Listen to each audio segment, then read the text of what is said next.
দেখুন মাসিমা, দিঠি আমাকে একটা অনুরোধ করেছে, বলেছে যে ওই ছেলেটিকে যেন আমি অন্ধকার থেকে আলোর পথে আসার জন্য সাহায্য করি, ওর পাশে থাকি, তাতে করে ওর ফ্যামিলিটা নাকি বেঁচে যাবে। আমি একটা শর্ত দিয়েছি, আমি বলেছি যে হ্যাঁ আমি সাহায্য করবো, ওর পাশে থাকবো, কিন্তু তোমাকে ওর সংসর্গ ত্যাগ করতে হবে। ওর এত মাথা ব্যথা কেন? ওর কি আছে? আমি তো সেটাই বুঝতে পারছি না। কেন মাথা ব্যথা না বোঝা তো কিছু নেই, ভেরি সিম্পল। ও ছেলেটাকে ভালোবেসে ফেলেছে। মাই গড। দেখো গীতা, ভালোবাসা তো কোনো কিছু বিচার করে আসে না, হবার থাকলে এমনি হয়, আর না হবার থাকলে সারা জীবনেও হয় না। কিন্তু রোহিত বাবু, এটা কি সম্ভব? এটা তো হয় না। আমি ওর সাথে কথা বলে এটুকু এনশিওর করেছি যে ও আমার কথা মেনে চলবে, ও ওই ছেলেটার সাথে কোনো সম্পর্ক রাখবে না। বিনিময়ে ওই ছেলেটার পাশে আমাকে দাঁড়াতে হবে, সাহায্য করতে হবে। আমি মনে করি যে একটা ছেলে ও অন্ধকার থেকে আলোর দিকে আসতে চাইছে, চেষ্টা করছে, তাকে সাহায্য করাটা আমার রেসপন্সিবিলিটির মধ্যেই পড়ে। মানে যেটুকু বুঝি ছেলেটা ভালো, হয়তো অনন্যপায় হয়ে গিয়ে এসব জীবনে গিয়ে পড়েছে। আমার সাপোর্টে যদি ছেলেটা কিছু করতে পারে, ওই অন্ধকার জগৎ থেকে বেরিয়ে আসতে পারে, ওয়াই নট? ক্ষতি কি? আচ্ছা, গ্যারেন্টি কি? মানে তারপরেও যে ও এটা থেকে বেরোবে? অঙ্কিতা, না আমাদের কাছে কোনো গ্যারেন্টি আছে, না আমাদের কাছে কোনো অপশন আছে। এখন অ্যাডাল্ট হয়ে গেছে, ওর যদি বেরোবার থাকে তাহলে বেরোবে, যদি না বেরোবার থাকে তাহলে বেরোবে না। আমরা কিন্তু কিচ্ছু করতে পারবো না। আমরা একটা কাজই করতে পারি, ওর উপর ভরসা রাখতে পারি, বিশ্বাস রাখতে পারি, বাস।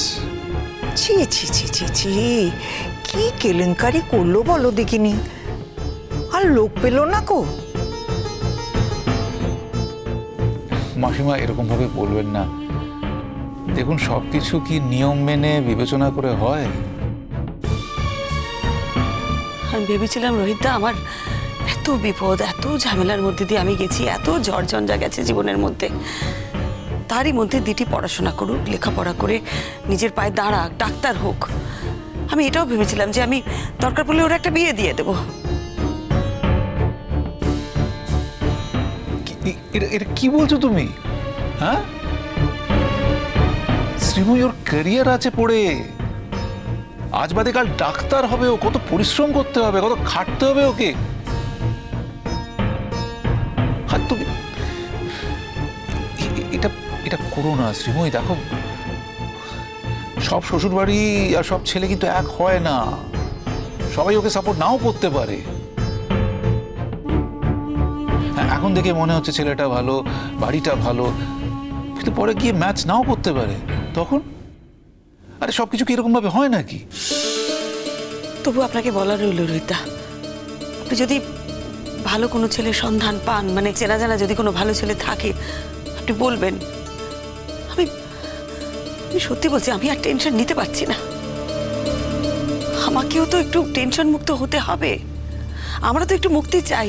আমি সারা জীবন কেন এই টেনশন নিয়ে বাঁচবো বলুন তো? আমার মনে হয় ও যখন আপনাকে কথা দিয়েছে তখন বেরোবে না। কিন্তু কিন্তু আমার মনে হয় ও কোঅপারেট করবে না এই ফাইটটাতে।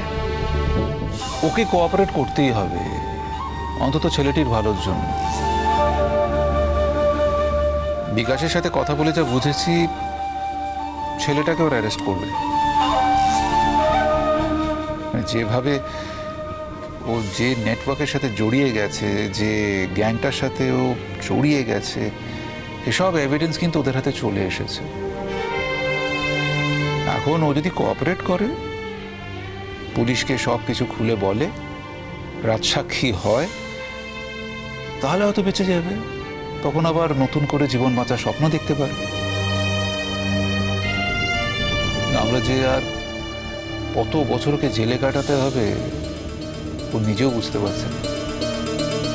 আর আমার মেয়ে এমন একটা ছেলেকে ভালোবাসলো, ছি ছি ছি ছি ছি ছি ছি ছি ছি ছি। ভালোবাসার আর লোক পেল না। এই শ্রীময়ী, এরকম ভাবে বলো না। দেখো, মানুষ কাকে কখন কিভাবে ভালোবাসবে সেটা তো তার মন ঠিক করবে। আর মনের ওপর তো শাসন চলে না, কোনো জারি জুড়িয়ে চলে না। হয়তো ওর মধ্যে ও কোনো গুণ দেখেছে যেটা ওকে অ্যাট্রাক্ট করেছে। একটা ছেলে তো সবকিছু খারাপ হতে পারে না। দিঠির কাছ থেকে যা শুনলাম তাতে মনে হলো ছেলেটা কতটা বাধ্য হয়ে এই অন্ধকার জগতে পা রেখেছে। আমি এতক্ষণ রোহিতবাবু কোনো কথাই বলিনি, আপনার কথাটা শুনছিলাম। আমার একটাই প্রশ্ন, এই যে ছেলের জীবিকা, এ তো যে কোনো অন্য জীবিকা চুজ করতে পারতো, তাই না? আমাদের চোখের সামনে তো অনেক উদাহরণ আছে যেখানে যেখানে একটা মানুষ স্ট্রাগল করে দাঁড়ায়। আমার ইনটিউশন এখনো বলছে যে দিঠি যদি নিজের জীবনে এই ছেলেটাকে ডেকে নেয় তাহলে কিন্তু নিজের জীবনের জন্য বড় বিপদ আনবে। উপল, দেখুন আপনাদেরই তো বাড়ির মেয়ে, ভরসা হারাবেন না প্লিজ। ভরসা হারাবো না রোহিতবাবু, আমি তো ডে 1 থেকেই বুঝতে পেরেছি যে দিঠি যেটা করেছে সেটা ঠিক করেনি।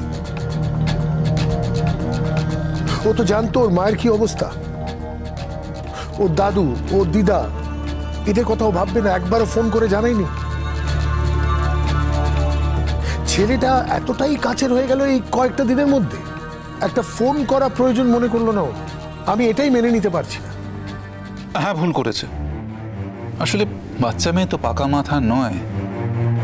প্রথমে একটু ভয় পেয়েছিল বটে, কিন্তু পরে ওর মনে হলো যে আমি একটা অন্য জায়গায় এসে পড়েছি, ফ্যামিলিটা ভালো, ছেলেটা ভালো, আমি কিছুদিন পরে মায়ের কাছে ফিরে যাব, this is just sort of a vacation. সেই কারণে ছেলেটাকে বিপদে ফেলতে চাইনি। ভুল করেছে, হ্যাঁ, অন্যায় করেনি। দেখুন, আমি বৌদির সাথে একমত। বৌদি যেটা বলছে আমিও সেটাই বিশ্বাস করি। একটা ভালো ছেলে দেখে দিঠির বিয়ে আমাদের ঠিক করে দেওয়া উচিত। আর এই ছেলের কথা বলছেন তো, ছেলেটাকে এস্টাবলিশ করতে হবে, সাপোর্ট করতে হবে। আপনি যেরকম করছেন করুন না, আমি আপনার পাশে দাঁড়াবো।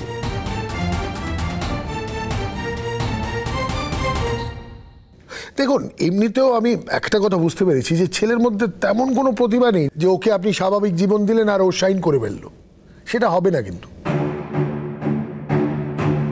তো সাধারণ জীবনই বাঁচুক না, আমরা হেল্প করব, যতটুকু পসিবল আমরা হেল্প করব তাকে। দেখুন, ও কিন্তু সাধারণ জীবনযাপনই কিন্তু পাবে। এবার সেই জীবনের সাথে দিঠি কিন্তু নিজের জীবনটা মেলাতে পারবে না, তখন আবার একটা অশান্তি হবে। আর কোনোভাবেই আমি চাই না আমার বৌদি এই ক্রাইসিসটা আবার ফেস করুক।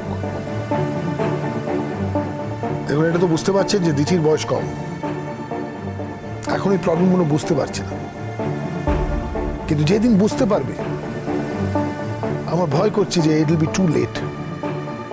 সো সতর্ক করা আমাদের কর্তব্য। আমি কিন্তু উপলের সঙ্গে একমত।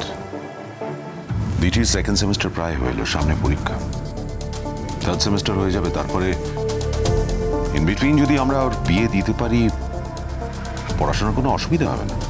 এখানে থেকে পড়াশোনা করবে সেটুকু দায়িত্ব আমরা নিতে পারবো। রোহিতদা, আমিও না এবার একটু মুক্তি চাই। আপনি আপনি আমার ডিঙ্কার পাটা ভালো করে দিয়েছেন। ডিঙ্কা এবার নিজের মতন করে জীবনে বাঁচতে পারবে। এবার দিঠির বিয়েটা হয়ে গেলে আমিও ঝাড়া হাত পা। অনেক সংসার করেছি, আর না, এবার আমিও নিজের মতন করে বাঁচতে চাই।